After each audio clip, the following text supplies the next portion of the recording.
G2, a nationwide leader in background checks and employment screening solutions. People G2 gives their clients access to the best human capital management and due diligence tools available. They are dedicated to helping their clients with all of their people-related decisions.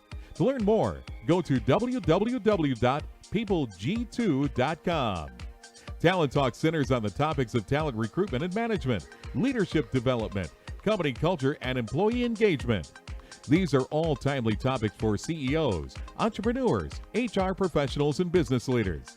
We hope that as you tune in to listen each week, whether to the live broadcast or to the podcast on iTunes or iHeartRadio, that you hear something you can take away that will help you grow and impact your career in a positive way. And now, here's the host of the Talent Talk Radio Show, the founder and CEO of People G2, Chris Dyer. Good afternoon and welcome to Talent Talk. We're live. It's Tuesday. It's 1 o'clock for us right now, and we're excited to have a great show lined up for you.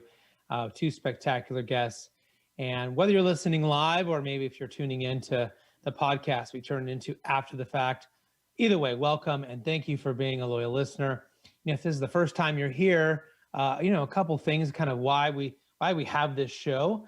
I have had so many wonderful conversations with people who inspire me, who motivate me, who mentor me. But they happen at shows and on the phone, and they were just between us. And so, years ago, we decided, why don't we put this on the air? Why don't we have the same conversation as talk about cool things and how talented people are being successful and how they're managing their talent, and of course, bringing that out to anyone who wants to listen. There has been so many wonderful stories that have come out of these interviews over the years. I've put a lot of them in my first book, The Power of Company Culture. And yes, here comes the self-promotion.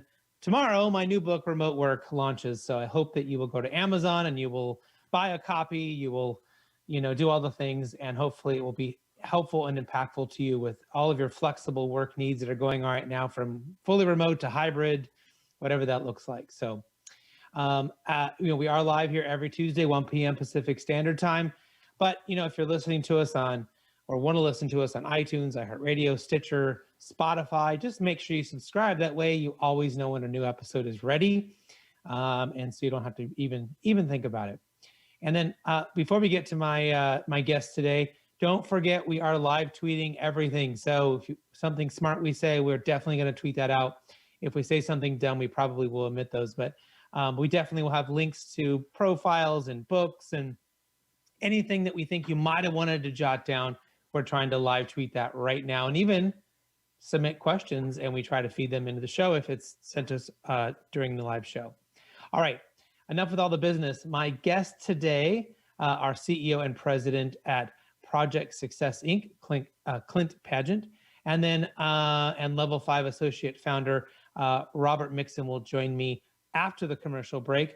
But let's go ahead and get started. As I mentioned, my first guest is Clint Padgett, CEO and president at Project Success Inc. He's also a Forbes book author and host of the Conversation with Clinton M. Padgett podcast. So hopefully you'll check that out. But Clinton, welcome to the show today. Thanks for having me, Chris. Appreciate it. Well, why don't you tell everyone a little bit about yourself, what's important for us to know about you, what you're passionate about, so that we can kind of kick this off. I'm passionate about people. And so what's really interesting is I'm an electrical engineer by training from Georgia Tech. I wanted to be an electrical engineer since the time I can remember, maybe 7 or 8 years old. But then somewhere over my life transitioned into becoming a people person and realized that people are really the glue that holds projects together and holds teams together. And that's kind of my pain point or my passion point. Now, I think people could probably make some stereotypical judgments about engineers being maybe just slightly more talkative than a mathematician. So is that true? And are you just an anomaly in this sea of people who generally aren't people to start? Not that they're not people in general, but is that something you get a lot, or is that just sort of just a bad stereotype? I don't think it's a bad stereotype, unfortunately. I think it probably is a true stereotype. And if not, there's certainly some grains of salt of truth in there. Right. I do think that the part of the brain that makes us really good at math and logical issue solving maybe doesn't lend itself well to the people soft skills at times, which it's kind of what I devoted my passion to, is about helping one get to the other, right? Yeah, I noticed that, when many years ago when I got my Scrum Master training, there's a really wide range of people in the group, and here I was being the people person, right? And and I had other people in there were like programmers, and they were, this was not their jam, but it was really fascinating to watch that when you have a good system, when you have a really well thought out, way in which we orchestrate and we move, suddenly those people who were more technical, more mathematical, maybe a little more introverted, came out of their shells in a really specific way. And I think it was like they knew what the roadmap was, right? They knew, how do I get from point A to point B? I don't have to like make it up. I don't have to just be charming or whatever. So do you find those kind of correlations sometimes between having good systems and maybe good people outcomes? I do think it's also, it can certainly be aided by having a good system and a good process. I think there are some innate skills that you have to build to be a good conversationalist and become a good team member. I do a lot of project management work, since you talked about kind of the agile world. And one of the classes that I taught at Georgia Tech in the exec ed program, at the end of the session, the lady gave me the badge of the least offensive waterfall guy she's ever met. Okay. So, but I was talking, so we talk in what we do with project work a lot about people, because people, software can help you with process, right? Microsoft Project can help you with process. It doesn't help you with the people side of things. And I was talking to a guy at Warner Brothers Pictures probably 7 or 8 years ago about our process. And he stopped me and he says, wait a minute, he said, I thought you were an engineer. And I said, I am. He said, what is all this touchy-feely people stuff? I'm like, well, last time I checked, touchy-feely people do projects. And so you have to handle the touchy-feely people stuff if you want to be successful. Yeah, yeah. Well, I'm wondering sort of, given what the world that you live in, what you're sort of seeing for the, getting back to work, getting back to normal, whatever that means. My organization has been 100% remote since 2009. And so collaborating and brainstorming and figuring things out not in the same place is just normal for us, right? And it works for us.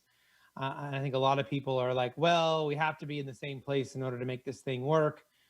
If you're making wine, you have to be in the vineyard. Like if you're putting a plane together, you got to better be in the hangar.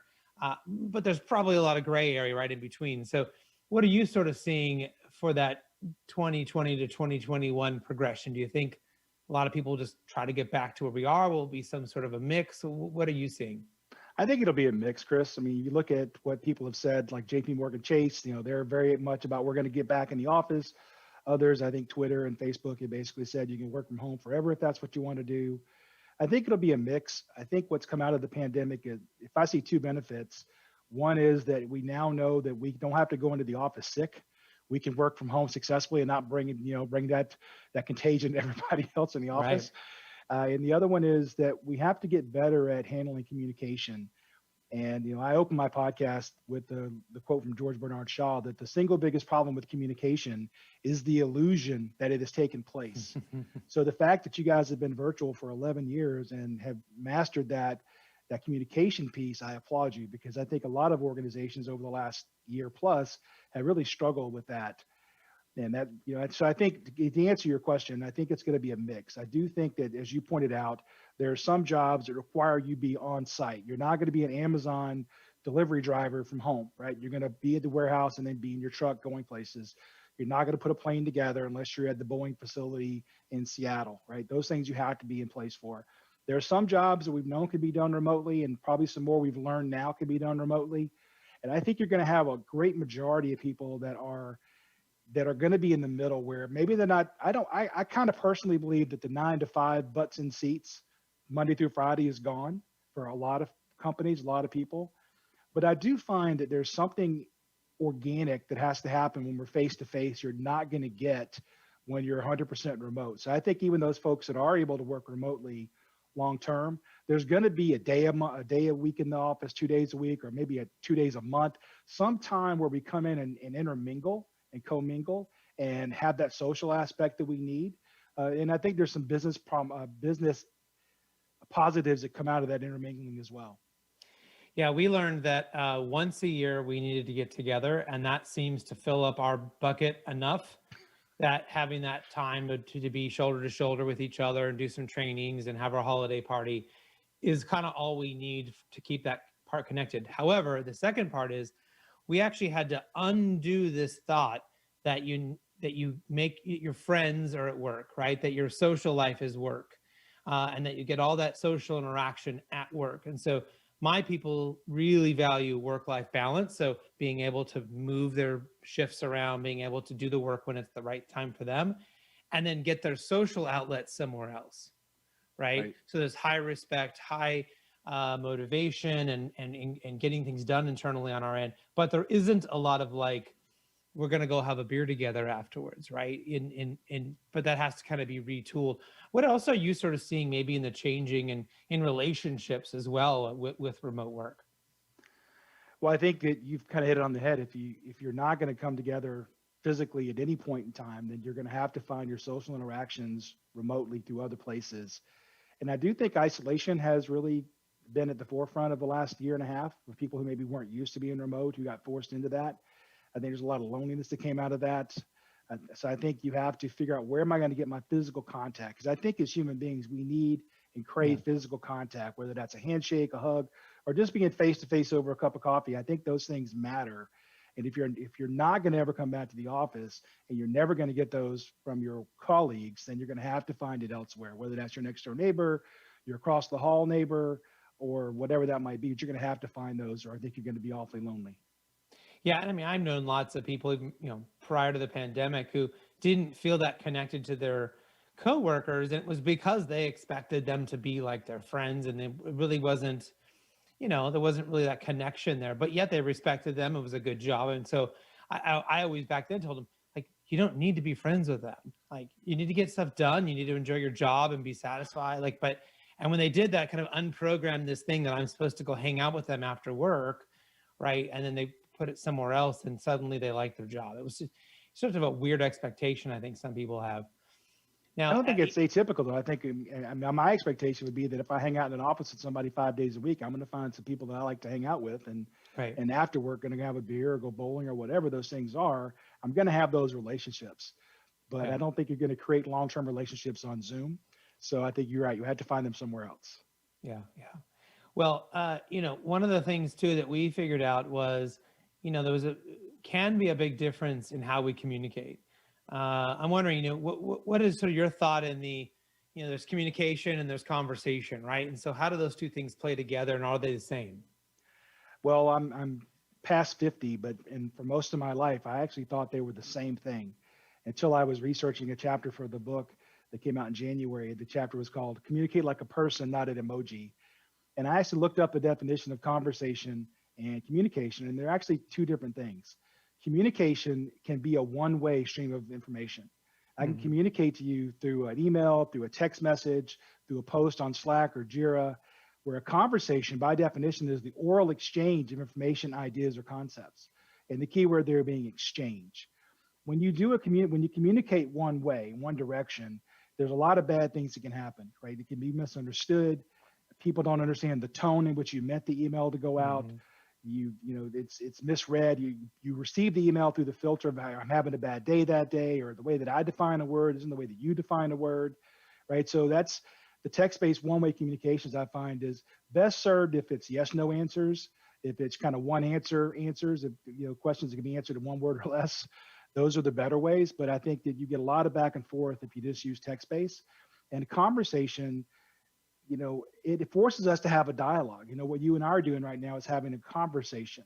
Now, what we did prior to this was we communicated. You communicated to me through email about where to be and when to be in the link. And that was a one-way communication, and that was fantastic. But then if I had any questions, then I would have emailed you back or called you, right? So I think the thing that I like to use as an example, we all have played, at least probably most of us as kids, was a game called Telephone.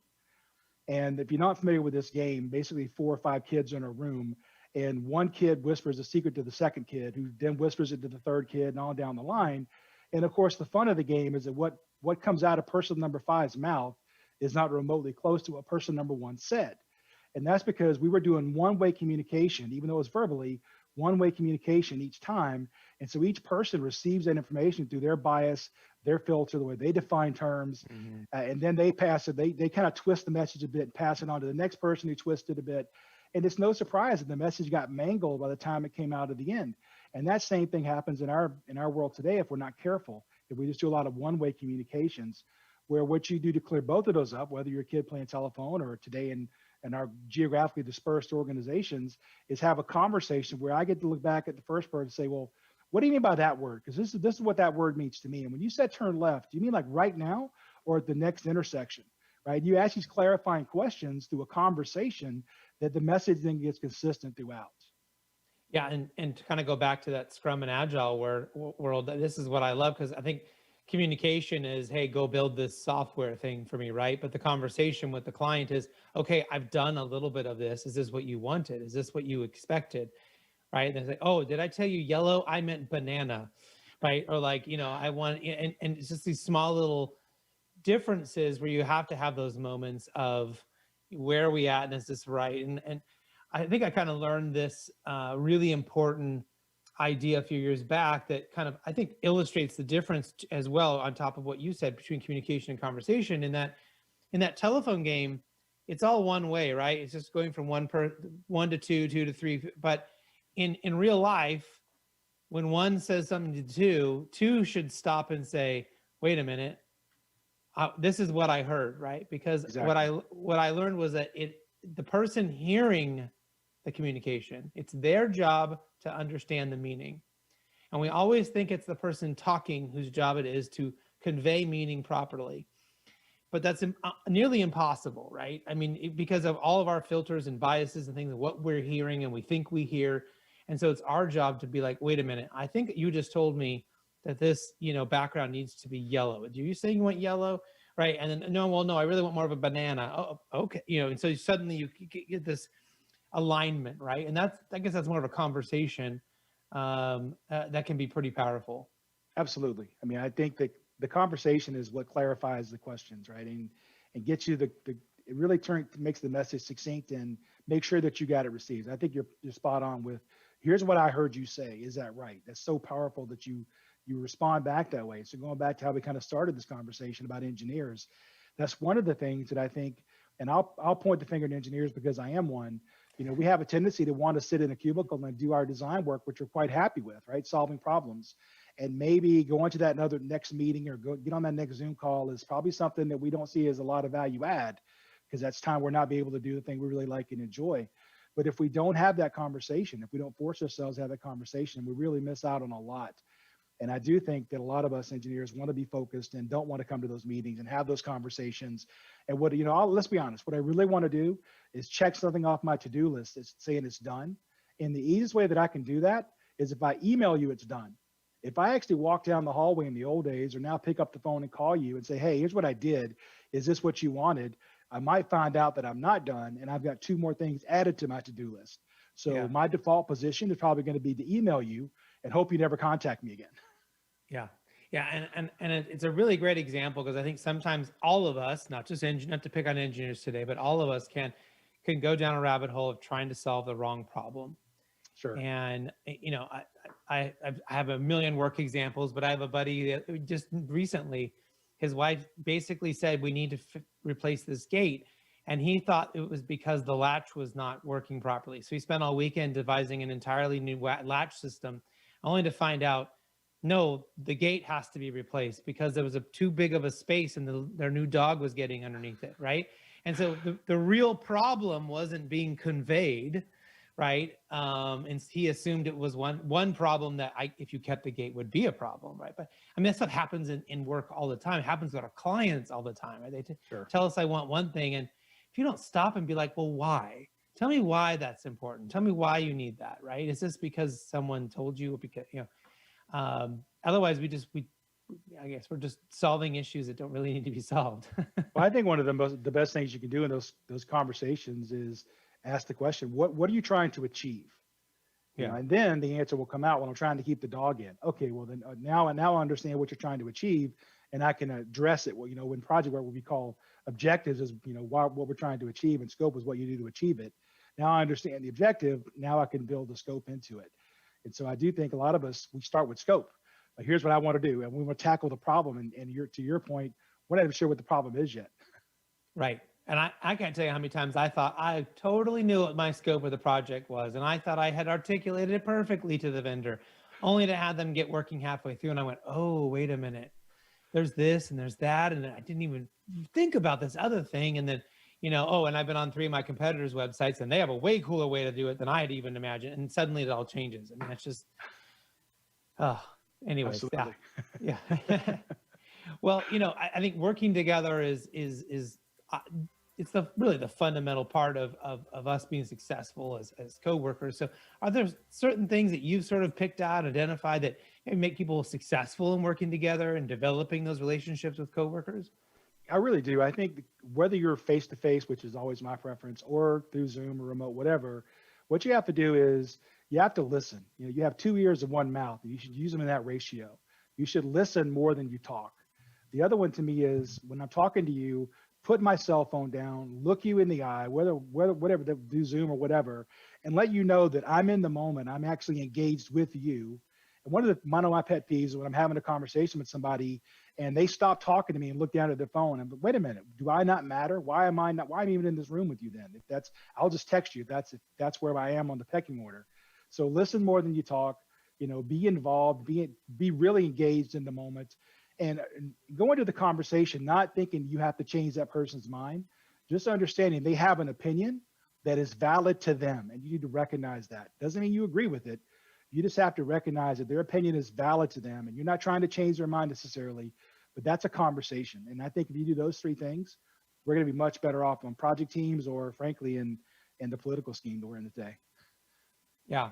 Now, one of the challenges that we've seen organizations have when they went remote, whether it's by choice or by mandate, was that they continued to operate in the same way that they were doing it before.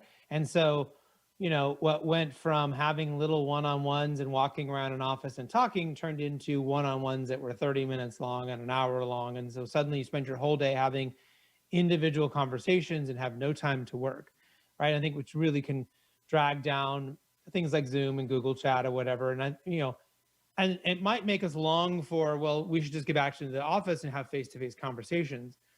And so I kind of want to get your thoughts on that, but also at the same time share with you, we just undid all one-on-ones, right? Almost all one-on-ones are gone. We turned them all into these team and group conversations so we could move information quickly, get lots of buy-in, lots of thoughts, lots of, conversation going in small groups. And that worked for us to be able to sustain that. But it wasn't sustainable in the one-on-one. So where do you think that kind of, you mentioned you think things are going to go back to a mixed, system. We can't always be together. And It sounds like in that system, we're going to be part together and part in the office. So what does good communication maybe look like in your eyes? I think that, the situation you described is, I'm glad it's working for you. I'm one of the things that we see happen that's missing today, that's not happening even in Zoom, is the organic conversation that happens as you bump into somebody on the way to get coffee, or on the way to the restroom, or on the way to lunch, and you sit down at the lunch table with them. These conversations, if they just come up organically, are never going to be replicated in Zoom, especially not if you never do one-on-one. If it's always just group talk, then it's going to be to solve a problem, which is exactly what the Zoom call is for.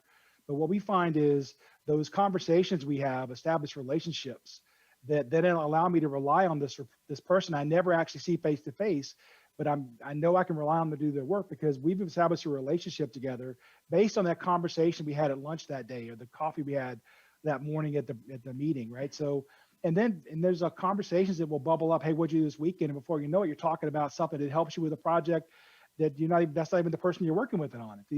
I think these are really powerful conversations that don't happen.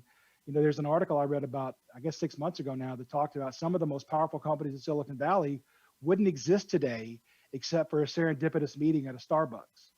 And so if we never actually run into each other, if we really stay focused only on the topic at hand, 100%, I'm concerned that those organic, powerful conversations won't happen. Well, you can't get bump-in meetings at Starbucks at the office. I will give you that argument back. That's true. And I would say that's what allowed me with remote work to work anywhere and to have, way more of those sort of outside of the organization meetings, which spark more innovation, more fresh perspectives, right?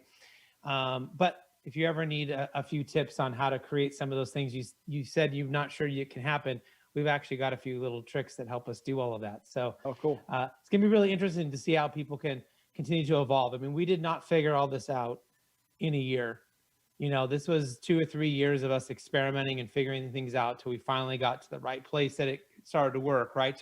That it could be on par with being on one place. And for us, it actually got better, right? Because we were actually lazy in the office, very lazy about communication, very lazy about making sure people were involved and brought up to speed, because we thought, well, they're all right here, don't they know? And so anyways, Clint, you've really given us a great deal to think about today, and I really appreciate you being here on the show. Most important question, how can people find out about you and find out more about you or contact you if they're interested in working with you or checking out your book and all of that? Well, I'm on Twitter and LinkedIn at Clint Padgett. You can reach me through projectsuccess.com or clintonandpadgett.com. Well, thank you so much for being on the show. Really appreciate our conversation today. Hopefully we can have you come back at some point and give us an update on all the awesome stuff that you're doing. Thanks, Chris. I appreciate you having me. All right, our next guest will be up just after this quick commercial break.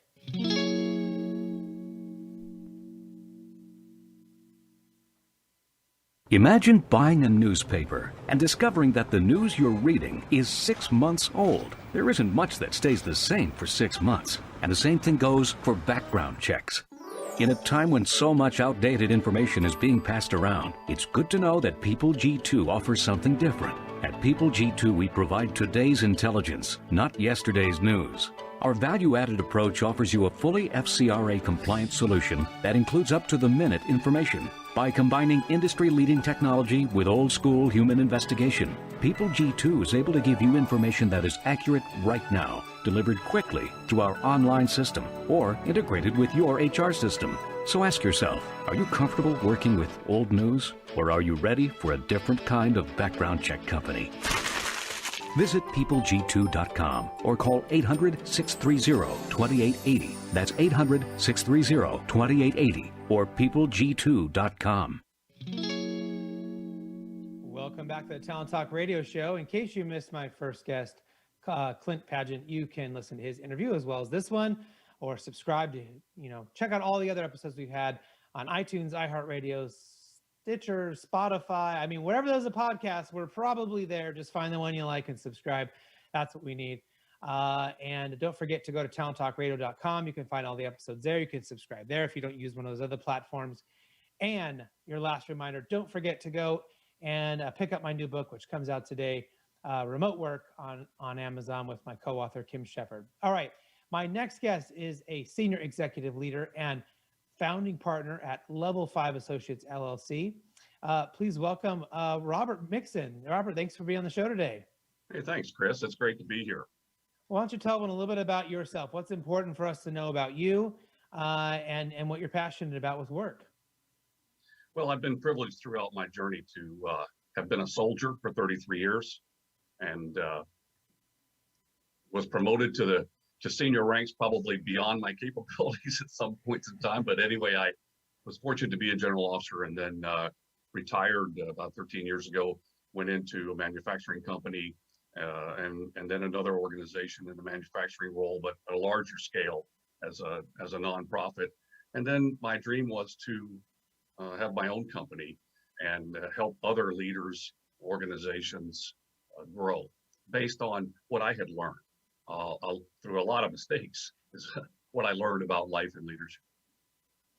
Well, we always like having some senior leaders from the military on the show. We've had some pretty good notable people, and there's always this kind of great lessons. And I think people get a really bad understanding of how military leadership works and chain of command works, and how I was even surprised when we were doing research for my book. We said, who's the best at training people remotely? And the answer we kept getting back was the United States Marine Corps, that they were excellent at training people, away from something really big they were going to have to later come together and execute and do something that they were really good at. It wasn't a company, it wasn't Google, it was a Marine Corps. So, what's sort of your leadership journey been like? Since you were, I guess, sort of entered into West Point back in 1970. Right. Yeah, I entered West Point 1st July 1970, a 17-year-old high school graduate, two weeks out of high school, and went from growing up in Georgia and North Carolina to what they call the Plain, the parade field at West Point, with 1,399 other young men from around the world. In those days, it was all male. and entered what was going to be a crucible for me. I certainly knew it was a strange place, and people were, acting, I guess you would say, pretty directly in helping me and my classmates become soldiers or understand the culture of soldiering. It was a tough road to hoe. And it was tough because of the environment there, but also because of the environment in our nation. We were a nation in crisis in the late 60s and early 70s. We're a nation in crisis now, but it's not the first time. And the Civil War the Vietnam War had divided America pretty severely. So I was on a path to being a soldier, and yet in a generation where the military had largely been blamed for much of the policy in Vietnam. It was incorrect, but that's what happened. And as a result, I think what it did was, in my class at West Point, we grew closer together. We became much more of a band of brothers, to quote the term, than we might have otherwise. And then my journey through the military was one of ups and downs and highs and lows, like most of us in life, where I learned to be a leader, a caring leader, by being around other caring leaders. And the military has somewhat of a, I think, label as being very directive, and sometimes we have to be. But it was also inclusive in many ways, inclusive of people, and increasingly so on point for the nation in terms of social change in many ways. So once I came into the Army and was around men and women that I admired and respected, I wanted to stay around those men and women because I felt as though I belonged. And so that kept me in the Army along the way, and my family supported me in the effort, highs and lows. And I was privileged to serve in the capacity, like I said, for 33 years in leadership capacities, where I was responsible for a whole lot of the people, and I took it very seriously. So I imagine along the way you probably met some really key people that impacted you, and I'm sure being in the service for as long as you are, that you were continued to be a student of leadership. I mean, it would be completely out of character of any of the people I've met who it seems like they are students in that way. So are there some particular heroes that maybe you could identify for us, and why you feel that way? Yeah, I'll talk about two. One military and one not. My military hero I'll talk about briefly is General Colin Powell, who is on his pictures on the wall behind me there, my boss. And I was privileged to be on his personal staff when he was chairman of the Joint Chiefs of Staff. And as Jim Maxwell talks about, or John C. Maxwell talks about in level 5 leadership, General Colin Powell is a level 5 leader. He represented, the term personhood that Maxwell uses. People follow you because of who you are and what you represent. General Colin Powell was that person. His personhood was amazing, and we wanted to be with him and to do what he thought we should do. Give him the best advice, give him the best, because we wanted to. My other hero is my mom. Hi, Mom. She's almost 90 now and the matriarch of our family. She raised the 6 of us. I'm the oldest of 6. In some pretty arduous conditions, not terribly arduous, and I guess you would say financially or socially per se, but tough conditions, tough times. And she was always resilient, and is to this day. She always gave us great advice, even though we chose not to pay attention to it many times. And she was there. So I think those two people represent heroes in my book because of who they are and what they represent. Yeah, and usually I think you mentioned sort of really just 2 distinctly different types of leaders, and 2 for different reasons, and yet just as impactful, I think. And usually those people can kind of give us a pretty big reflection on what's important in leadership and what we should be thinking about. I know you sort of have this big six leadership principles. Could you maybe kind of break those down for us, so maybe we could better identify who we should be considering to be our best leaders? Yes, I developed the big 6 principles as a guide towards to leadership and the journey that we're all on. And I'll summarize them for you, Chris, briefly here. The first one is called Set the Azimuth. And I will tell you, 90% of the people I deal with don't know what an azimuth is.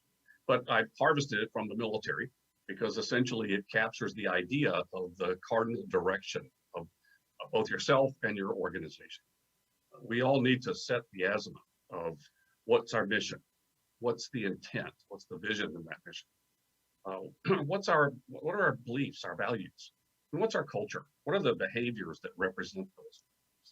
So those four components of setting the azimuth are the first of the big six principles that I seek to live by and help others learn to implement. I believe in practical tools. I'm not very esoteric. If we want to talk about the right brain, left brain, I'm not the right guy. I believe in tools, and setting the azimuth consists of specific tools, such as writing your personal mission statement. I think every leader should have a personal mission statement. Mine's right beside me here, and I look at it every day. Who am I? What do I do? Why do I do it? Just as every organization should have a mission statement. The second component of the big six is listen. As my hero, my mom, used to tell us many, many times, God gave you 2 ears and 1 mouth for a reason. I didn't pay much attention to it, but over time, it dawned on me that listening is a leadership requirement. The best listeners, where they are on their stages of levels 1 through 5, as Mac talks about, and level 5 leadership is the name of my company, so I believe in this journey. Listening is a skill, and you have to develop it and nurture it. Many of us don't really follow the Steve Covey guidance here either. Are you listening with the intent to understand, or are you listening with the intent to reply? 90% of us, I think, are listening with the intent to reply, and therefore we are not really leaders who are seeking to listen as well as we could. And so there are some tools you can employ to become a more effective listener. And one of my favorites is the back break. It's the old adage about, I don't know what I told you to tell me what you heard kind of approach. I would probably still have tanks wandering around forests in Germany where they're not a fuel constraint, because I would give them some guidance that I thought was great. And I'd say, oh, you all got this? Yes, sir, we got it. And then they'd all move out and go somewhere else, a different direction or opposite directions. It's very hard to stop a 64-ton tank when it's going the wrong direction. So listening is a skill you have to nurture and develop every day. The third principle is trust and empower. If we have to trust those that we serve as a leader, and we have to empower them to manifest that trust. It has to be deliberate.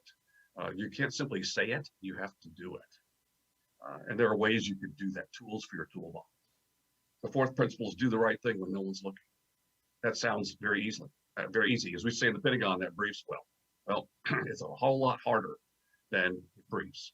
And walking that talk is where leadership really lives. The fifth principle is when in charge, take charge.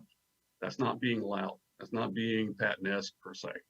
Although he was a great leader in many ways at that point in time. Really, when in charge, take charge is being the calm in the chaos. It's being able to be a good, bad news taker. To understand the first report is probably wrong, and to learn how to do that. And the sixth principle is balance, the personal and professional. It's not about time. Work-life balance is not about time. It's about energy, and focusing your energy on what matters to you, and nurturing the 4 batteries that we have inside us: the physical, the emotional, the spiritual, the mental, in ourselves and in others, so that we have that sense of balance in our lives. And those are things that you said them in for some of them in different ways. In some ways, I've heard them before. Doing the right thing when no one's looking is my definition of integrity, right? I mean, that's pretty sound. But I am sort of wondering, you mentioned previously about Colin Powell being a level 5 leader. So is there a difference in a level 5 leader into what you mentioned in those big 6? Are they doing something more, something different? Or is it just that they're actually doing all 6 at the same time, right? So what makes a level 5 person? A level 5 leader, as I mentioned earlier, has that quality of personhood. By employing the big 6 principles, you really implement your personhood and affect others. Leadership's about influence. It's about being the person that others want to be like. And the big 6 principles are really based on a foundation of humility. General Powell was a humble leader. he was the leader, but it wasn't about him. It was about us. And think about it as you approach your leadership responsibilities. Is it about us? It should be about us. One of the things I tell people to do as a tool with a toolbox, I said, take I and me out of your emails and texts. Take them out. Only put it back in one exception and put it back in then when something's screwed up. Then I got this. When things are working well, we're kicking it. Proud of all of you. But when things are not going well, I got this. And that's where I think the big 6 principles nurture that sense of servant leadership. Yeah, I mean, you can hear it in great leaders' words, right? When something good happens and they talk about their team, they talk about the people that brought that together, even though everyone knows they were probably very instrumental in it being a success, right? They're celebrating those successes of the people that were there and doing the tough work. And this was very much a group thing, right? And yet, to your point, when things go bad, they stand up and say, I'll take the heat. I'll bear the brunt of this and I'll make it right. And you know, both things are actually hard. It's hard not to want to stand up and say, I did it, you know, and this is, of course, I led this team. It was hard work. I mean, I made it happen. And, you know, and it's hard not to, you know, want to slink away when bad things happen and people want to get mad and point fingers. So, you know, these are things that I believe, you know, people have to practice. And maybe there's some innateness in there and maybe something they learn early on, but you know, we do a lot to get our leaders to be part-time leaders to start, to give them practice leading in a smaller, safer, less compact, less scary way, right? So they can get it right and maybe screw it up a little bit and get some, you know, encouragement and some adjustment before, you know, we don't take them from graduating from West Point to you're now in charge of an entire brigade, right? Where there's got to be something in between there. Yeah, you know, in the Army, we say you crawl, then you walk, then you run. Mm-hmm. In leadership, I believe that's also true. You know, we have to nurture leaders and develop them. And soldiers, in many cases, join the Army and then become leaders at some point. They become sergeants, non-commissioned officers, or officers. And that's a big leap. That's a big leap from being one of the guys and gals to being the leader. And we have to help them understand what that represents and then reinforce it when they practice it, or help them understand when they don't and how they need, or we can correct it, you know, how we can adjust in this journey. It's not a linear progression either. There are fits and starts. In the military career, in corporate career, there are going to be times when you tread water. Yeah. And I don't think people can underestimate how hard it is to go from being one of the guys or gals or whatever, and to suddenly being in a leadership position, especially if you're being now a leader with those people that you know, that you have been in that setting with. Remember, I graduated high school, I had an injury, and so I didn't go and continue playing water polo, and they asked me to come back and be the assistant coach. And I go, sure, that'll be fun. Did that, loved it. You know, it was not a big deal because I was the assistant. And then the coach quit and they said, now we'd like you to be the head coach of the swim team. And so I went in less than, 9 months time. I went from being their person they was in, practicing with, was their, on a teammate with, to now I'm in charge of everyone. And it was a very strange thing, trying to have to figure out how do I exude authority and be a leader when just a few months ago, I was goofing off with them and being, just a teammate. And want to be successful and want to have a good outcome and all those things. And I certainly have had friends in the military that have given those examples, right? They suddenly have gone from one to the other, and it was so tough for them. They even have said that was the toughest thing, not the next three things that came after that should have been tougher. Yeah, it's just a very difficult transition, and young leaders or emerging leaders need a lot of help and support when they make that transition. Mm-hmm. To being a person in charge. When in charge, take charge. Principle 5 is it. How do you take charge? Well, one of the key tools you have to implement, or understand and implement in taking charge, is being responsible. The accountability that comes with responsibility. Now, the highest form of accountability is mutual accountability, but leadership accountability is certainly up there in the top two in terms of how you transition from being a member of a team to being the leader.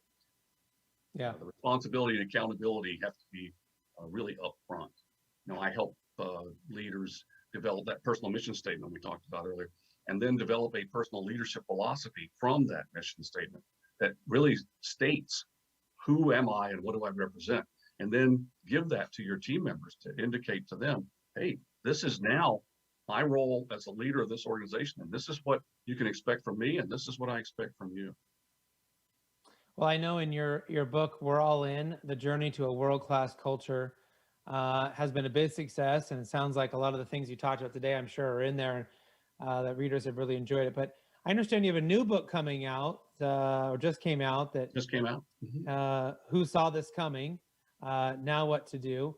Can you maybe talk about what people can expect in your new book? Yes, it's an ebook, and you can access it on my website, www.level5associates.com. You spell out the 5. Essentially, it's a description of how to apply the Big Six, or some tools for application of the Big Six, to adapt to the world we're in. We are in historic times. We've said that thousands of times in the last 18 months. We truly are in historic times, and as leaders, we've got to adapt to the times that we're in. We can't harken back to the times that we thought we once were, or we wanted it to be way back in the day. It's not going to come back. We are a changed world now, and applying the Big Six is, perhaps, I think, in many ways more challenging than it's ever been, because the hybrid world that we're leading, that we're members of, has some different demands on us. And so the book is about application of the Big Six in the world we're in, and how to do it. How do we apply those Big Six principles?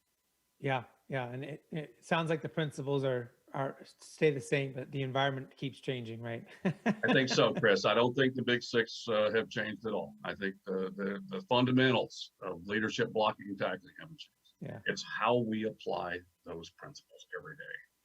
What do you think has kind of been the biggest change, whether it's in the world of the military, or in the world of just leadership in general? I mean, as you mentioned, in 1970, it was men only, right, in West Point. And so that's a big change. There's been a lot of other cultural and significant changes in our country and our world. Where do you see the kind of the biggest change? I'll leave it to you, good or bad, that you kind of see that's maybe you wouldn't have ever even believed if someone would have told you that as you graduated West Point? Well, I grew up in really what I call a culture of compliance, where we were highly educated in doing what we were told to do, doing it well. And that really is a directive type of culture, where we comply with orders and instructions. I think now we're in a culture of commitment, where we lead through a greater sense of influence and buy-in, where we work towards what I call a level 5 culture, just as there's 5 levels of leadership that Maxwell talks about. In my book, We're All In, I talk about 5 levels of culture, because I was just thinking 5 was a cool number, but there are indeed levels of culture. And the We're All In culture is the culture of commitment, that we as leaders need to nurture and create that culture today and tomorrow and next week and next month. But it's not easy or simple. If it was, anyone could do it. Right. Well, really appreciate you being on the show today and sharing your lessons. I think sometimes we have people on here that have been a success, and maybe it's out of accident. I think you've been a success out of hard work and continuing to learn and to get better and to be influenced by important, smart people. And I noticed that in a lot of the great people we have on this show, that they're not so brazen to say that they know it all. And I think it came through here today. So thanks, Chris. I learned the Big Six by screwing them up.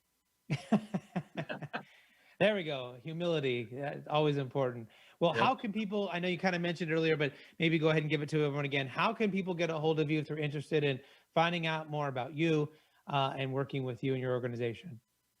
Yeah, my company's Level 5 Associates, and our website is www.level5associates.com.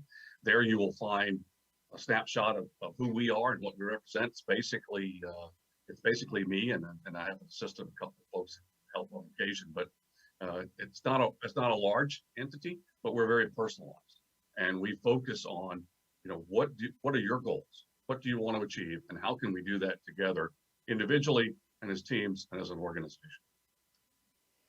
Well, great. Thank you again so much for being on the show. Would love to have you come back at some point and give us an update on everything you're doing. And to everyone out there, thank you for tuning in. Hopefully you've learned something. Yeah, hopefully everyone's learned something they can take back and use in their own career in a positive way. I know I have in talking to both our guests today. So until next time, do what you love and show the world how talented you can be today.